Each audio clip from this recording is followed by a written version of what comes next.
الحمد لله رب العالمين والعاقبة للمتقين والصلاة والسلام على خير خلقه محمد وآله وأصحابه أجمعين. نو د روژې مبارکه میاشت را روانه ده، ما چې دې باره کې به یو څو خبرې وکړو، ځکه چې استقبال رمضان دا پکار الله رب العزت دا میاشت د مسلمانانو د مؤمنانو لپاره ډېره د خیر او د برکتونو ذریعه ګرځولې ده،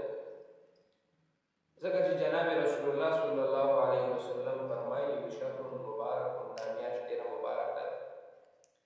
برکتونو والا میاشت ده. الله رب العزت د مسلمانانو سره د خپل مخلوق مؤمنانو سره د خیر او د عفو معامله کوي، او الله رب العزت ورله په لږ عمل باندې ډېر اجرونه ورکوي.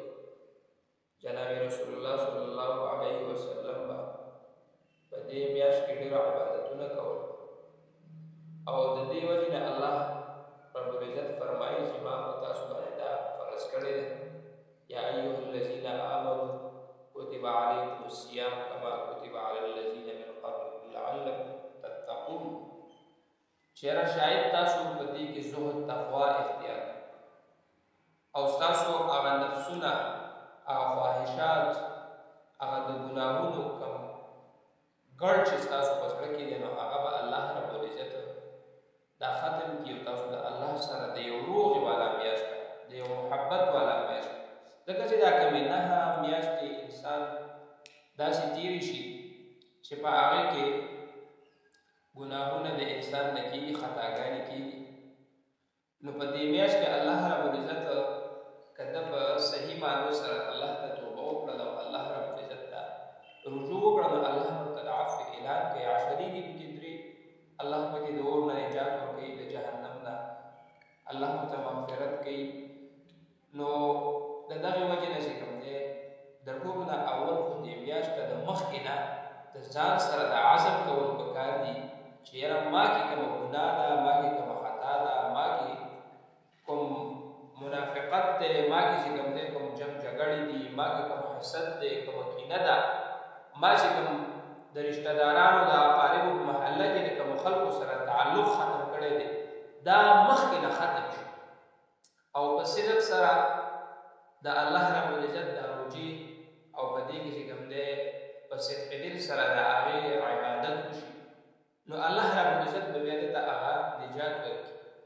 ځکه روژه به صرف دا هم دی چې انسان دی صرف د خوراک او د څښاک نه ځان بندي کړي، ځکه چې خوراک او څښاک دا خو ته به ځان دغې نه وساتې، خو دا ستا د نجات ذریعه نه ګرځي، او نه چې دی دا ستا د عفو ذریعه ګرځي. جناب رسول الله صلی الله علیه وسلم فرمایي، ابو هريره رضی الله تعالی عنه چې کوم راوي دی هغه نقل کوي چې رسول الله مبارک فرمایي چې کوم انسان په روژه کې دروغ پرېنښود، منافقت یې پرېنښود، د چې کوم دی حرام ګټل، حرام کارونه کول، نو الله رب العزت د ده نه بیا هم خفه دی، د هغه نجات او هغه عفو ونه موندله کومه چې الله درته کوي، ځکه چې د روژې سره خو به د هر څه د هرې ګناه نه ځان روژه کوي، د هغې نه به ځان ساتي، نو هله به الله رب العزت زمونږ او ستاسو کامیابي نصیب او موږ ته به عفو راکړي. بیا خصوصا د روژې نه مخکې چې انسان د ځان نه هغه غټ ګناهونه، کبایر ګناهونه، فسق ختم کړي، لکه د والدینو نافرماني، دا عموما ډېره زیاتې روانې وي، بیا که په روژه کې د والدینو نافرماني کوي، دا ډېر لوی جرم دی، الله رب العزت په دې باندې ډېر خفه دی. ورسره چې په زړه کې دې کوم حسد، کینه، بغض وي، دا ستا په روژه کې هم دا و، روژې ستا نه دا ویوستو، نو به ستا ته پته به ځان باندې پوهېږې چې یاره زه ډېر بد یم. دا به د روژې نه مخکې د ځان نه ختم کړي، محبت به قایم کړي، خوشحالي به قایم کړي، او چې کوم غریبانان دي د هغې سره مرستې کول،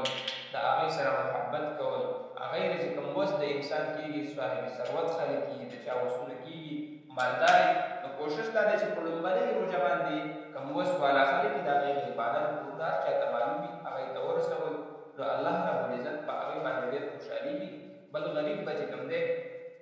ستا د سوال نه بچ د روژې مبارکه میاشت به وي چې ستا د محلې نه ستا د